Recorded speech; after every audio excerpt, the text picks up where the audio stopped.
Hello प्यारे बच्चों, आप सभी कैसे हैं। आई होप आप सभी ज़बरदस्त जिंदाबाद और अपनी तैयारी में लगे हुए होंगे। प्यारे बच्चों, आज का वीडियो बहुत खास होने वाला है, स्पेशली उन बच्चों के लिए जो एयरफोर्स की तैयारी में अगले नेक्स्ट इनटेक सेकंड 2027 के लिए लगे हुए हैं।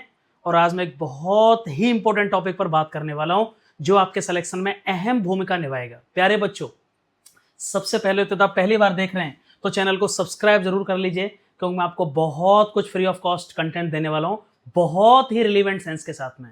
प्यारे बच्चों, सबसे बड़ी बात, एयरफोर्स एक्सपाइस सेकंड 2027, जैसा कि मैंने आपसे वायदा किया था कि इस बार इंग्लिश में आपके 20 में से 18 नंबर प्लस लाने की जिम्मेदारी आपकी मेरे साथ रहेगी।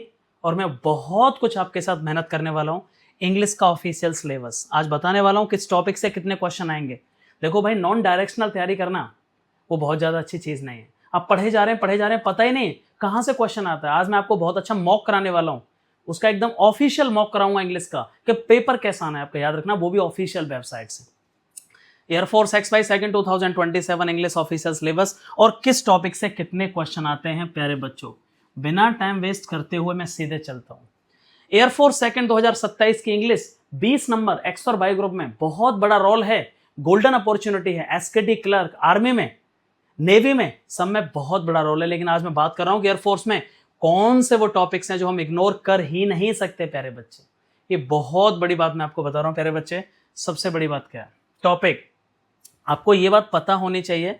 यदि मैं लास्ट में जाता हूं तो सबसे पहले आपको पता होगा कि सेक्शन मेनली 3 ही हैं, 3 सेक्शन है, आपको पता होना चाहिए। इंग्लिश जो है 20 नंबर का जो कवर होता है इंग्लिश में, वो आपको पता है कहां से होता है, वो आपको पता है 3 मेन सेक्शन है। सबसे पहले ग्रामेटिकल पोर्शन है प्यारे बच्चे, ग्रामेटिकल पोर्शन के बाद वोकेबलरी हो गया, वोकेबलरी के बाद प्यारे बच्चे रीडिंग कॉम्प्रिहेंशन, या आपकी भाषा में मैं कहूं तो पैसेज हो गया। प्यारे बच्चे, मैं बहुत पैसेज भी कराने वाला हूं, स्पेसिफिक पैसेज कराऊंगा आपके लिए जो बहुत ज्यादा अच्छे होंगे। कॉम्प्रिहेंशन 5 से 6 क्वेश्चन देखने को मिलते हैं पेपर में।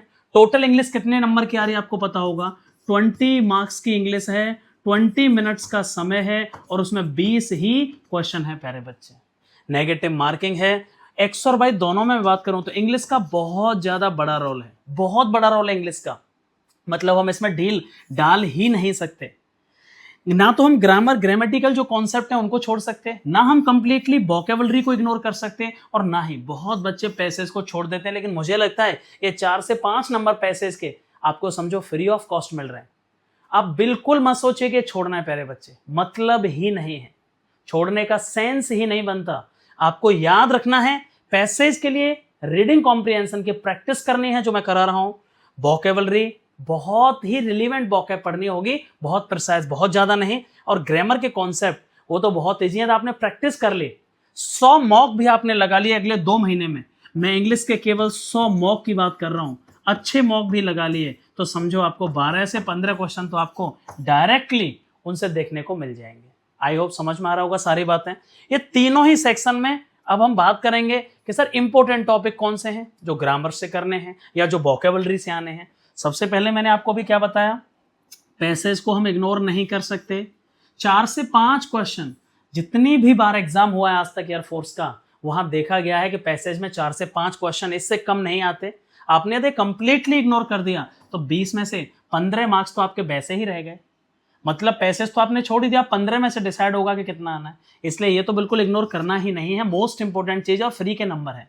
PQRS आपको पता होगा, एक क्वेश्चन जनरली देखने को मिलता है, एक क्वेश्चन ना, एक क्वेश्चन आएगा जिसको हम सेंटेंस रीअरेंजमेंट बोलते हैं, जम्बल सेंटेंसेस बोलते हैं। PQRS का क्वेश्चन आएगा, सेट करना होगा पूरा।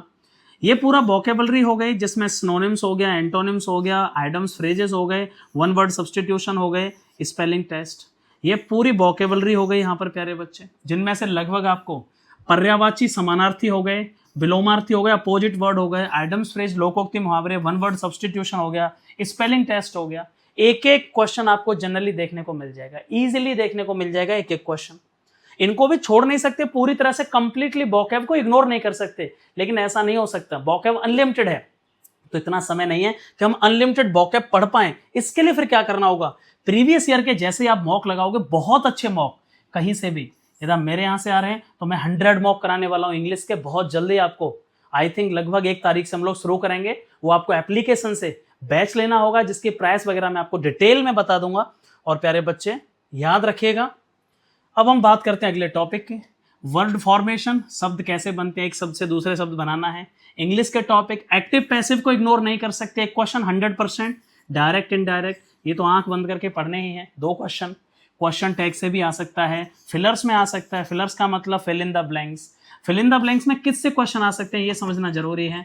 आर्टिकल से भी क्वेश्चन हो सकते हैं, दूसरा प्रीपोजिशन से क्वेश्चन हो सकते हैं, और तीसरा प्यारे बच्चे कंजंक्शन से क्वेश्चन हो सकते हैं।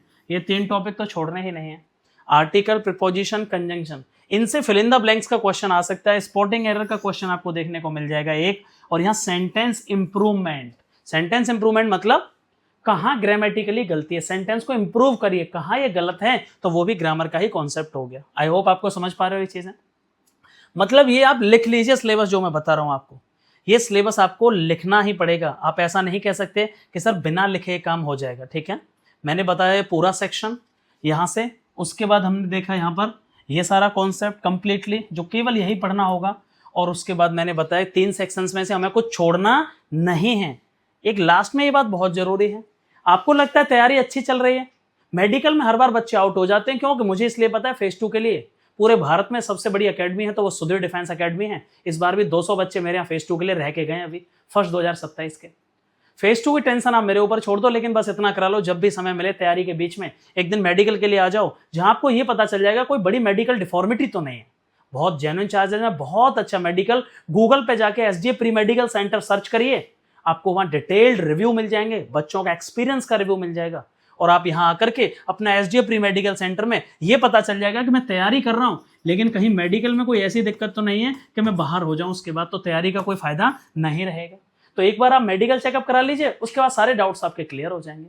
वीडियो कैसा लगा प्यारे बच्चों, और नेक्स्ट वीडियो बहुत जल्दी आपको मिलेगा, तब तक के लिए टाटा बाय बाय एंड जय हिंद।